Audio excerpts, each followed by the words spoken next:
A short while ago, I asked the finance minister a question during question period and was completely unsatisfied with the response. So here we are trying to get some details from this tax and spend Liberal government. We've now known for months, if not years, that Canadians are worse off with the carbon tax than with any rebate that the government claims that they would enjoy. We know this because we experienced it. We all go out and fill up our cars. We pay our home heating bills. We see the prices in grocery stores of anything that has to be grown, shipped, refrigerated, heated.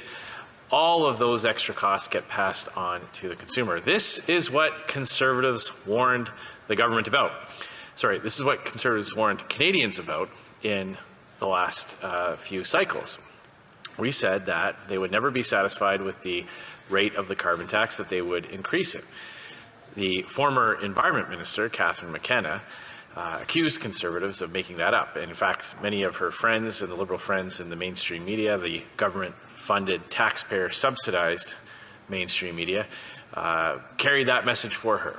Then she was caught on tape saying that if you want to get people to believe what you're saying, you just have to keep saying it louder and over again. And even if it's not true, people will begin to believe you. That's the Liberal attitude towards voters. Just repeat the lie louder and louder and more often, and eventually people will believe what you're saying.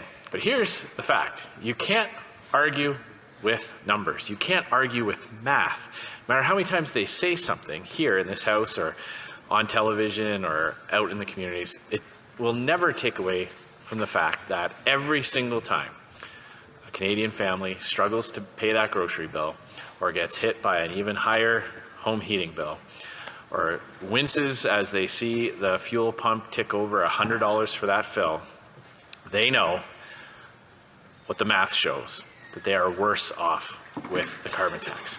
Now, the Parliamentary Budget Officer has confirmed that. See, what the Parliamentary Budget Officer did is he looked at all the costs of the carbon tax, not just what we pay directly. Those are called the fiscal costs of the carbon tax. So when you see on your fuel bill after you fill up your car, you'll see that carbon tax, that's a fiscal cost. When you see your home heating bill contain that carbon tax, in many cases it's rising to 25, 30, even 40% of the total bill itself, meaning that it's almost as expensive as the fuel that we're using, whether it's natural gas or otherwise, to heat our homes.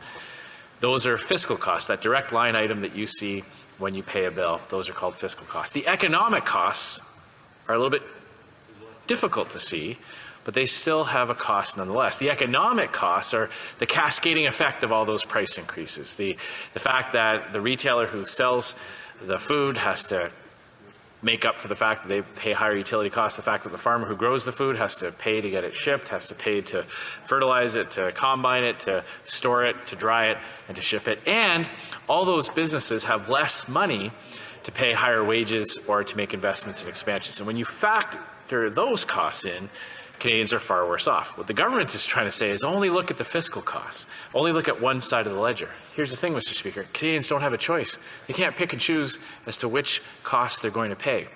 They have to pay all of it. There is a report that the Government of Canada has possession of. They've produced the report. They've studied it. They've shown it to the Parliamentary Budget Officer, but they won't show Canadians. So my question last week is the same as it is tonight. Why doesn't the government just show Canadians what their own report shows about the total cost of the carbon tax? Parliamentary Secretary to the Minister of Energy.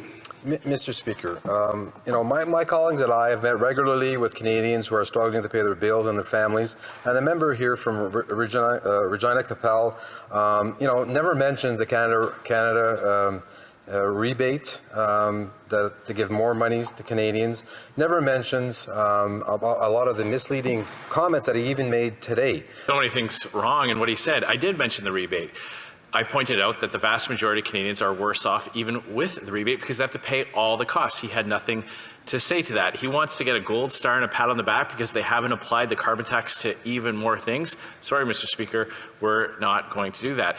The carbon tax is not helping the government achieve its emissions targets. Under this government, since they've implemented the carbon tax and hiked it year after year after year, Canada has fallen to 62 out of 67 countries. We're actually worse off today on that metric than before this Prime Minister took over. And there's an easy way to sell this, Mr. Speaker. You don't have to take my word for it. You don't have to take the honourable member's word for it. Why won't they just table their own secret report, lift the gag order on the PBO, and show Canadians the numbers so that they can make up their own mind? Why not just do that? The honourable member for